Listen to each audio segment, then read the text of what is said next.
السلام علیکم، آپ دیکھ رہے ہیں کے نیوز ایچ ڈی۔ میں ہوں حارث علی شاہ گیلانی۔ چلتے ہیں آج کی اہم خبروں کی طرف۔ سلام پاکستان، رخ کریں گے ساہیوال کا، جہاں سے رپورٹ کر رہے ہیں ہمارے نمائندے Zaheer Abbas Khichi. Vice chancellor university of Sahiwal professor doctor Javed Akhtar نے کہا ہے کہ نوجوانوں کو سوشل میڈیا کا استعمال سوچ سمجھ کر کرنا چاہیے اور معلومات کے درست ہونے کی یقینی بنائے بغیر میسج دوسروں کو فارورڈ نہ کریں تاکہ معاشرہ انتشار کا شکار نہ ہو۔ طلبہ اور طالبات سوشل میڈیا کے استعمال میں سیلف سینسر کو یقینی بنائیں اور اپنی نجی زندگی سے متعلق انتہائی محتاط رہیں تاکہ کرمنل فائدہ نہ اٹھا سکیں۔ انہوں نے یہ بات شعبہ کمپیوٹر سائنس کے زیر اہتمام نوجوانوں کو جرائم سے آگاہی بارے سیمینار سے خطاب کرتے ہوئے کہی، جس میں ڈی پی او صادق حسین بلوچ نے طلبہ و طالبات کو جرائم کے طریقہ کار اور ان سے بچنے کے حوالے سے خصوصی لیکچر دیا۔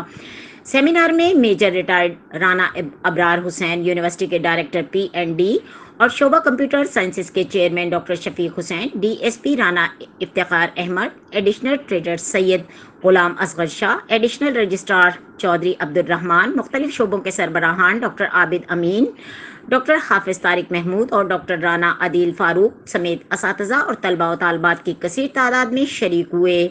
ڈی پی او صادق حسین بلوچ نے اپنے کلیدی خطاب میں سوشل میڈیا کی وجہ سے ہونے والے جرائم اور ان سے بچاؤ کے بارے میں حاضرین کو تفصیلی معلومات دیں اور کہا کہ اغوا برائے تاوان، online shopping, mobile phone کی گفتگو ریکارڈ کر کے بلیک میلنگ اور دوسروں کی آئی ڈی لگا کر فراڈ جیسی وارداتیں عام ہیں، جن سے بچاؤ کے لیے ضروری ہے کہ فون کے استعمال میں احتیاط کی جائے۔ انہوں نے کہا کہ جرم سے بچاؤ کے لیے ضروری ہے کہ خود کو حفاظتی اقدامات اٹھائے جائیں، پبلک مقامات پر فون کا استعمال نہ کیا جائے اور نہ ہی رات گئے گھروں سے باہر جا کر جرائم پیشہ عناصر کو واردات کا موقع دیا جائے۔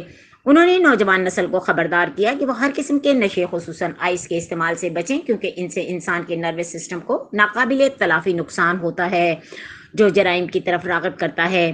ڈی پی او صادق حسین بلوچ نے کہا کہ معاشرے میں ہونے والے جرائم کو کنٹرول کرنے کی ذمہ داری پولیس کے ساتھ ساتھ عام آدمی پر بھی عائد ہوتی ہے، جو محتاط رویہ اختیار کر کے اپنے خلاف ہونے والے جرم سے بچ سکتے ہیں۔ سیمینار سے میجر ریٹائرڈ رانا ابرار حسین اور ڈاکٹر شفیق حسین نے بھی خطاب کیا۔ مزید خبروں اور اپڈیٹس کے لیے ہمارے ساتھ رہیے گا، تب تک کے لیے اپنا خیال رکھیے گا۔ اللہ حافظ۔